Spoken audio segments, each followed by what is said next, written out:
అహోబిలంలో ఉన్న జయస్తంభం లేదా ఉక్కు స్తంభముగా పిలువబడే ఈ శిలాస్తంభం యొక్క ప్రాముఖ్యత ఏమిటి? దీని వెనక దాగి ఉన్న పురాణ ప్రాశస్త్యం ఏమిటి? నరసింహస్వామి పేరు చెప్తేనే మనకి అణువులోనూ ఆ నరసింహ రూపం రావాలి. ఎందుకంటే అప్పుడే ఆయన చాలా సంతోషిస్తట. ఉగ్రరూపం. ఆ ఉగ్రరూపం కానీ ప్రత్యేకత ఏమిటి? ఇదిగో ఇప్పుడు మీరు అడిగినటువంటి ప్రశ్న. జయస్తంభం అది కింద ఉన్నటువంటి దిగువ అహోబిలం నుంచి పైన ఉన్నటువంటి ఎగువ అహోబిలం దగ్గర మనకి ఆ జయస్తంభం కనపడుతుంది.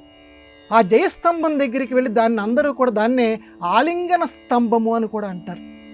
ప్రతి వాళ్ళు కూడా ఎవరైతే బాధలతోటి ఉంటారో, సంసార బాధలు కానివ్వండి, ఆధి వ్యాధి. ఆధి అంటే మానసికంగా సంబంధించినటువంటి రోగం, వ్యాధి అంటే బయటికి వ్యక్తమయ్యేటువంటి రోగం. ఆధి వ్యాధి ఈ రెండూ ఉన్నటువంటి వాళ్ళు చక్కగా ఆ జయస్తంభాన్ని గనక కౌగిలించుకుంటే వాళ్ళ యొక్క సమస్త వ్యాధుల్ని ఆ నరసింహస్వామి పోగొడతట. అంతటి విశిష్టత కలిగినటువంటిది ఆ ఎగువ అహోబిలంలో ఉన్నటువంటి జయస్తంభం.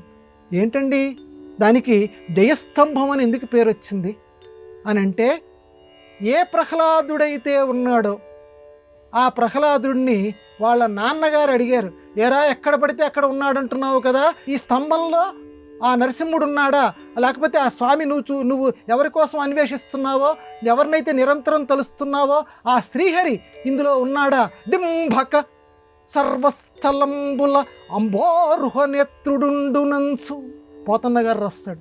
ఒరి డింభక, అన్ని చోట్ల ఉన్నాడు అంటున్నావే, ఈ స్తంభంబున చూపంగలవే చక్రిన్ గిక్రిన్. వెటకారం చేశాడు.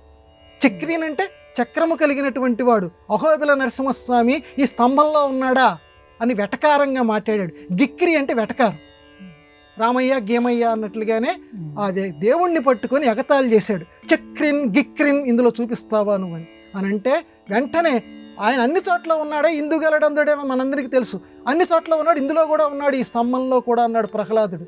అప్పుడు ఉన్నాడా చూద్దాం వాడి సంగతి అని చెప్పి ఒక్కసారి గద తీసుకుంటుంటే అప్పుడు ఆ స్తంభం పగల కొట్టుకొని నరసింహస్వామి బయటికి వచ్చాడు. ఆ హిరణ్యకశిపుణ్ణి తన చక్కగా చీల్చిపడేసి లోకానికి శాంతి కలిగించాడు. ఇది మనందరికీ తెలిసినటువంటి కథే.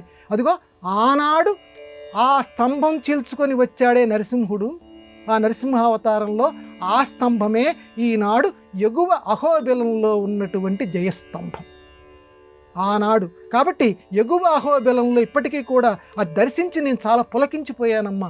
జ్వాలా నరసింహస్వామి ఆ వెలుగులో ఒక్క నిమిషం కూడా నేను అలౌకిక అనుభూతి ఎవరైనా పొందుతాం. ఆ జయస్తంభం దగ్గరికి వెళ్తే ఆ కథనంతా మనం గుర్తుకు తెచ్చుకోవాలి. మనలో ఉన్నటువంటి సకల కల్మషాల్ని ఆ స్వామి పోగొడతాడు. అందరూ కూడా ఈ పవిత్రమైనటువంటి రోజున, ఎందుకంటే ప్రత్యేకంగా జయస్తంభానికి పూజలు చేస్తారు భక్తులందరూ కూడా, ఈ పవిత్రమైన రోజున జయస్తంభ ఆలింగనం కూడా చేసుకొని తమకున్నటువంటి సమస్త తాపత్రయాల్ని దుఃఖాల్ని పోగొట్టుకునేదరు గాక.